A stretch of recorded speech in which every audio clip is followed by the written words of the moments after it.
겨울왕국 2 보셨어요? 디즈니가의 상속자인 손녀딸이 지금 CEO를 미쳤다고 그랬어요. 그 사람 컴펜세이션이 1424배 높다. 뭐보다? 미디언 디즈니 인플로이. 미국이 여기 있는 이 파란색 줄인데요. 80년부터 불평등도가 높아지기 시작합니다. 80년에 뭐가 있었죠? 최상위 0.1%가 갖고 있는 자산이 하위 90%가 갖고 있는 자산의 비중하고 거의 비슷해집니다. 리처드 윌킨슨이라는 사람이 연구한 이 내용을 좀 보여드릴게요. 소득 불평등이라는 게 사실은 경제 전체에 얼마나 나쁜 결과를 가져올 수 있는가, 활력을 어떻게 저해할 수 있는가, 이런 얘기를 좀 해봤고요. 네, 안녕하세요.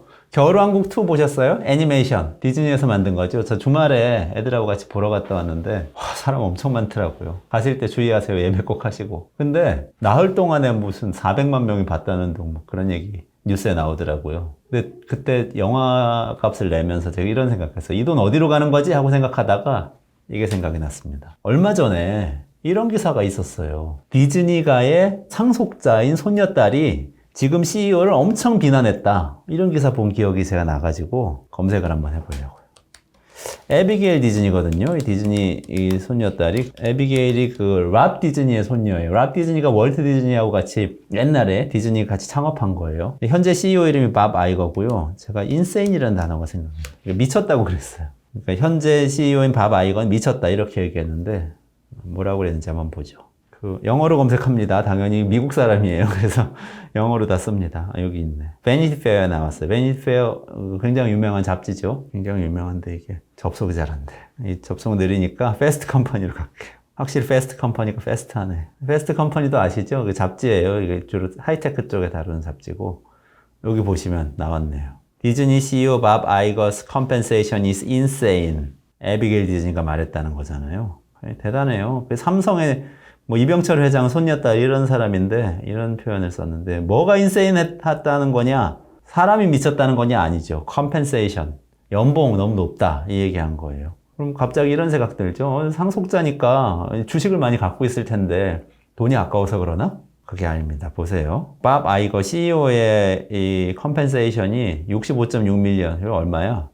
6,560만 달러잖아요. 760억 원 정도 되네요. 좀 많긴 많네. 여러분 연봉 얼마 되세요? 근데 이게 너무 높다는 건데요. 이게 그냥 근거 없이 높다는 게 아니고 그 사람 컴펜세이션이 1424배 높다. 뭐보다? 미디언 디즈니 인플로이. 미디언이면 중위잖아요.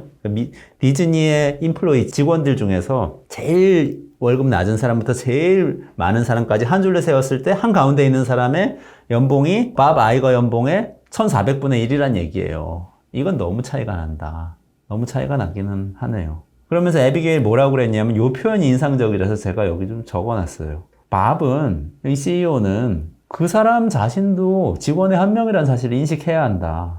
그러니까 다른 직원들, 그러니까 바닥에서 껌 떼는 직원들, 디즈니가 그 애니메이션만 만드는 게 아니고 디즈니 월드라는 테마파크도 있고 방송사도 여러 개 가지고 있고 이런 굉장히 큰 거대 기업이죠. 그러니까 디즈니 월드의 테마파크에서 바닥에서 껌 떼는 사람이나 자기나 똑같은 한 명의 직원이다. 밥이 굉장히 일을 잘하는 건 알겠다. 그렇지만 1400배 일을 더 잘하고 그만큼 더 기여하는 거냐. 사람의 가치는 똑같다. 이런 얘기를 한 겁니다. 그러니까 너무 연봉 많이 가져가지 말고 주주인 나한테 돈 남겨줘 이 얘기가 아니고 직원들한테 더 나눠줘라. 난 이렇게까지 안 나누는 건 미친 거다. 이렇게 얘기를 한 거죠. 이게 얘기가 어떻게 시작됐냐면요. 애너하임에 캘리포니아 LA 근처에 있는 곳입니다. 거기 디즈니 월드가 있어요. 디즈니 월드에서 일하는 직원들이 노조를 만들었습니다. 너무 살기가 힘들어가지고. 그리고 노조에서 어떤 직원 한 명이 이 에비게일한테 SNS로 메시지를 보냅니다. 한번 만나달라. 그래서 에비게일이 애너하임으로 갑니다. 만나서 얘기를 해봤더니 너무 힘든 거예요. 다 최저임금 받고 있고 가족을 부양해야 되는 사람도 많은데 부양을 못 해가지고 당장 쓰레기를 뒤져가지고 먹을 걸 찾아야 하는 형편이다. 이런 얘기를 잔뜩 듣고 온 거죠. 그리고 그 현장에서부터 큰 상처를 입어서 내가 지금까지 미국에서 에비게일 디즈니는 사회운동가로도 유명한 사람이거든요. 영화도 만들고 사회적 발언을 많이 합니다. 불평등 비판도 많이 하고 환경보호도 주장을 하고요.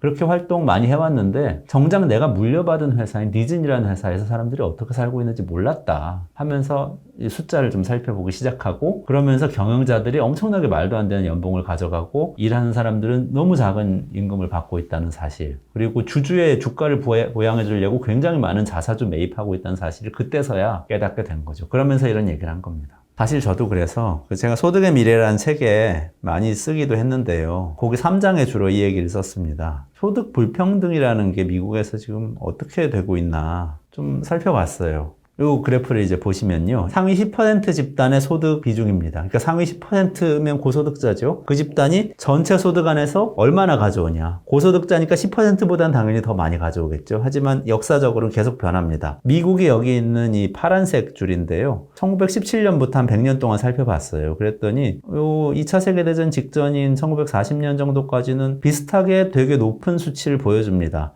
한 40에서 45%를 가져와요. 절반 가까이 상위 10%가 가져오니까 꽤 불평등도가 높은 거죠. 근데 여기서 확 떨어집니다. 평등해진 거예요. 이때가 언제죠?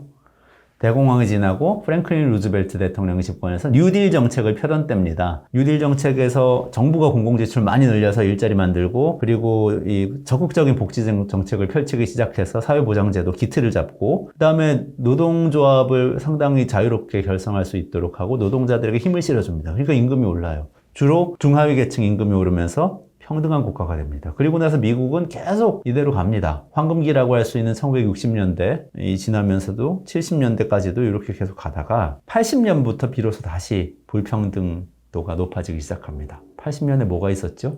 큰 정치적 이벤트가 있었죠. 로널드 레이건 대통령이 당선이 됩니다. 그리고 나서 공공부문 민영화하죠. 비영리 부문에 가던 지원금 싹 없애죠. 그리고 복지 다 줄입니다. 그리고 노동조합 제압하고 탄압하고 노동운동 못하게 하고 이렇게 변하죠. 그러면서 소득 불평등도가 40년에 걸쳐서 쭉 올라갑니다. 에비게일은 요 중간에 있는 거죠. 요 중간에서 벌어진 이 일들을 보면서 뭔가 굉장히 잘못됐는데 보니까 우리 회사에서도 그런 일이 벌어지고 있다. 소득 불평등 이거 시정해야 된다. 이런 생각을 갖게 된 거죠. 사실은 미국에서는 지금 상위 10%는 문제가 아니에요. 더 이상 많이 얘기를 안 합니다. 왜냐하면은 더 점점 부자들이 점점 좁아집니다. 지금 상위 주로 0.1%를 얘기하는데요.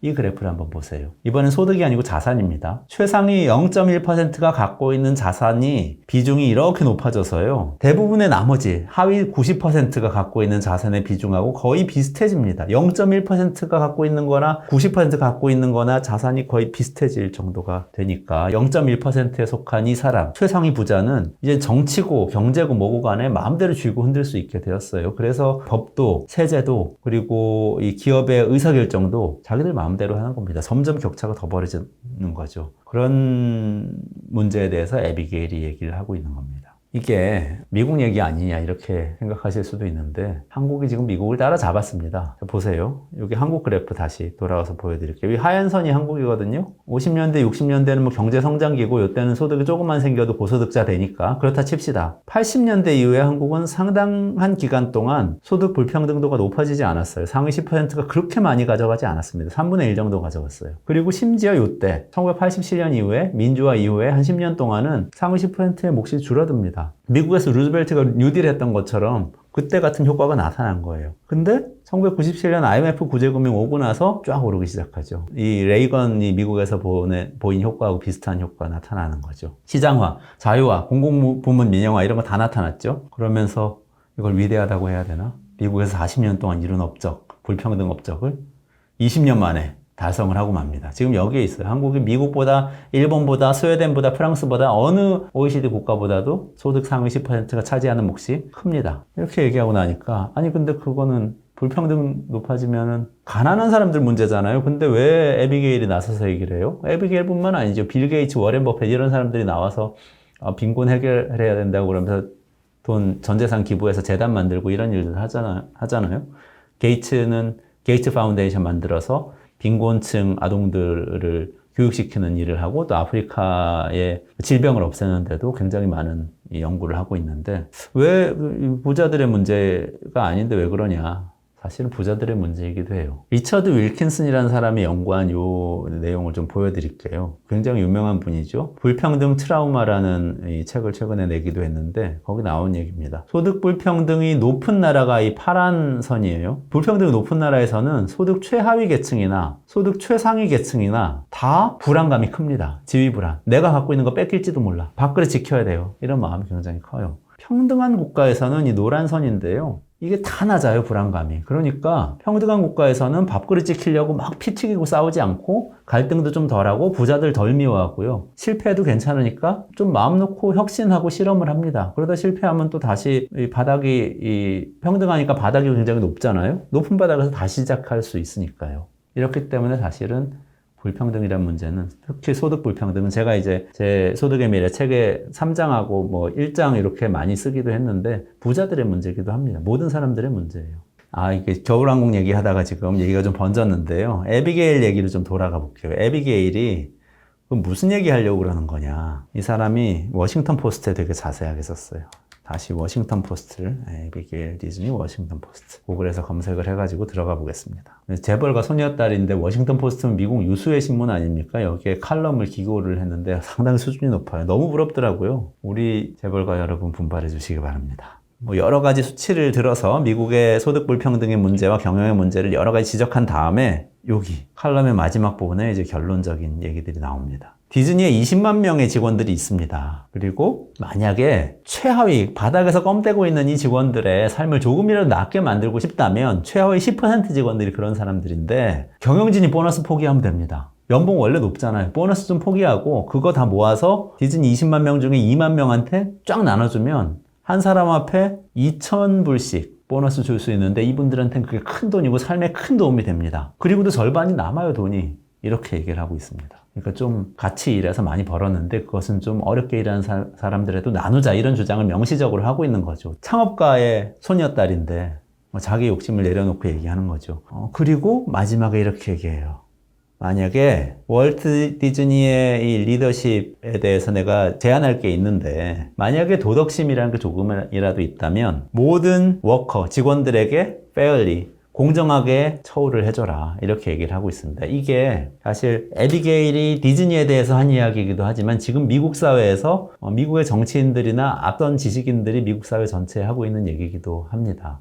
미국 대선 예비 후보 중에 민주당의 엘리자베스 워런이라든지 버니 샌더스 같은 사람들은 부유세를 도입하자고 하고, 이 대기업들의 경우에는 영리만을 추구하는 게 아니라 사회 전체의 이익을 생각하는 이해관계자 경영을 해야 된다고 얘기를 하고 있죠. 주주만 생각해서 이익만 추구하면 안 된다는 그런 얘기니까 굉장히 급진적인 얘기입니다. 그리고 앤드류 양 같은 사람은 아시아계 후보로 돌풍 일으킨 사람이죠.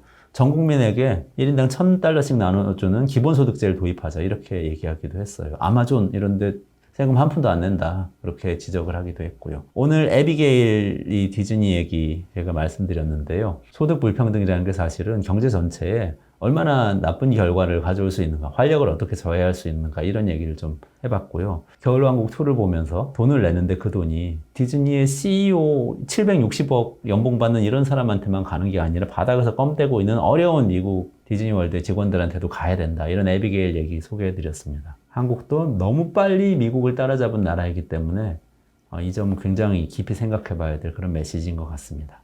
감사합니다.